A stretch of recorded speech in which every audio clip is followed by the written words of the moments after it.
सुप्रभात प्यारे बच्चों, आज हम करेंगे भाषाभ्यास पाठ्य पुस्तक के पाठ 11 चूं चूं की टोपी से संबंधित प्रश्न 3 से लेकर 5 तक। प्रश्न 3 में कहा गया है, अनेक शब्द के लिए एक शब्द चुनकर लिखिए। इस प्रश्न को करने से पहले हम जान लेते हैं कि अनेक शब्द के लिए एक शब्द किसे कहा जाता है। अनेक शब्द का अर्थ होता है एक से ज्यादा।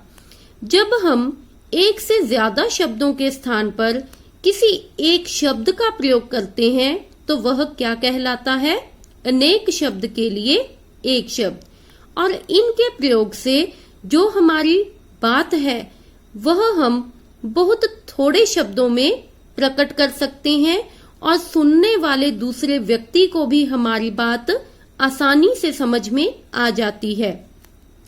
अनेक शब्द के लिए एक शब्द का प्रयोग करने से हमारी भाषा सरल अर्थात आसान तथा प्रभावशाली बनती है।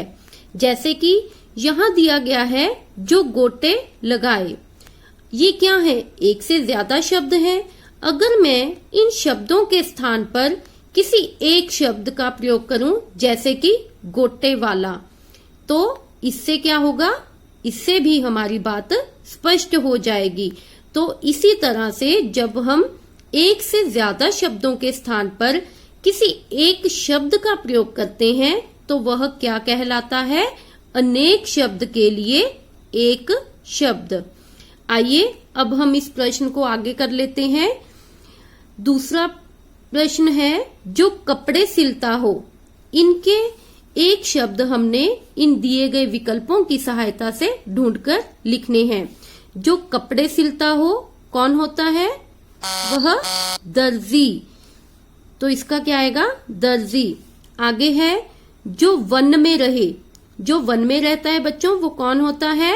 वनवासी। आगे है, जो काम से जी चुराए। जो काम से जी चुराता है वह कौन होता है? कामचोर। जो चित्र बनाए, जो चित्र बनाता है उसे क्या कहते हैं? चित्रकार। इस तरह से बच्चों, जब हम एक से ज्यादा शब्दों के स्थान पर किसी एक शब्द का प्रयोग करते हैं तो वह अनेक शब्द के लिए एक शब्द कहलाता है। आइए अब हम करते हैं प्रश्न 4। नीचे दिए शब्दों के अक्षरों को आगे पीछे करके नए शब्द बनाइए। बच्चों, यहाँ हमें कुछ शब्द दिए गए हैं जिनके पीछे वाले अक्षर को हमने आगे लिखना है और आगे वाले अक्षर को पीछे लिखकर हमने एक नया शब्द बनाना है। सबसे पहला शब्द है जरा।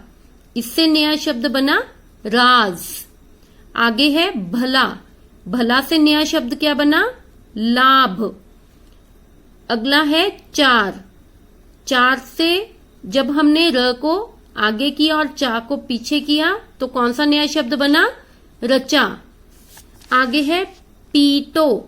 पीटो से कौन सा नया शब्द बना? टोपी। आगे है दया। दया से नया शब्द बना याद। अगला है नदी और नदी से नया शब्द क्या बना? दीन। आइए अब हम करते हैं प्रश्न 5। ध्यान दीजिए, सबसे पहले दिया है यहाँ पे बिंदी, और बिंदी को क्या कहा जाता है? अनुस्वार। दूसरा है चंद्र बिंदु, और चंद्र बिंदु को क्या कहा जाता है? अनुनासिक। बच्चों, आपकी किताब में गलती से यहाँ अनुस्वार लिखा गया है। आपने इसके स्थान पर अनुनासिक लिखना है, क्योंकि चंद्र बिंदु को क्या कहा जाता है? अनुनासिक। अनुस्वार तथा अनुनासिक से संबंधित जानकारी आपको पहले भी दी जा चुकी है कि अनुस्वार का प्रयोग कहाँ किया जाता है? जहां श्वास वायु हमारी सिर्फ नाक से निकलती है, और अनुनासिक वाले शब्दों को बोलते समय जो हमारी श्वास वायु है वह नाक और मुख, मुख किसे कहा जाता है? मुंह को, दोनों से निकलती है। तो अनुस्वार और अनुनासिक का प्रयोग करते समय हमें इस बात का खास ध्यान रखना होता है कि जिसके ऊपर इनकी आवाज आ रही होती है उसी अक्षर के ऊपर हमने इनका प्रयोग करना होता है। आइए अब हम इस प्रश्न को कर लेते हैं। नीचे दिए गए चित्रों के नाम लिखिए। बच्चों, हमें यहाँ कुछ शब्द दिए गए हैं जिनमें से हमने अनुस्वार तथा अनुनासिक का प्रयोग करते हुए इनके नामों को इनके दिए गए रिक्त स्थानों में लिखना है। जैसे सबसे पहला चित्र किसका है? बंदर। यहाँ पे हम क्या लिखेंगे? बंदर, और ब के ऊपर किसका प्रयोग करेंगे? अनुस्वार। दूसरा है कंधा, क के ऊपर भी किसका प्रयोग किया जाएगा? अनुस्वार का, क्योंकि जो हमारी श्वास वायु है वह केवल नाक से निकल रही है, तो इसका मतलब क्या हुआ कि क के ऊपर क्या आएगा? अनुस्वार। आगे है मंदिर, और अगला चित्र है पतंग। अब देखिए बच्चों, हमें अनुस्वार की आवाज किस अक्षर के ऊपर आ रही है? त के ऊपर, पतंग। अगर हम इसका प्रयोग प के ऊपर कर देंगे तो वह तो गलत हो जाएगा, वह क्या बन जाएगा? पंतग। तो पंतग तो कोई भी शब्द नहीं है।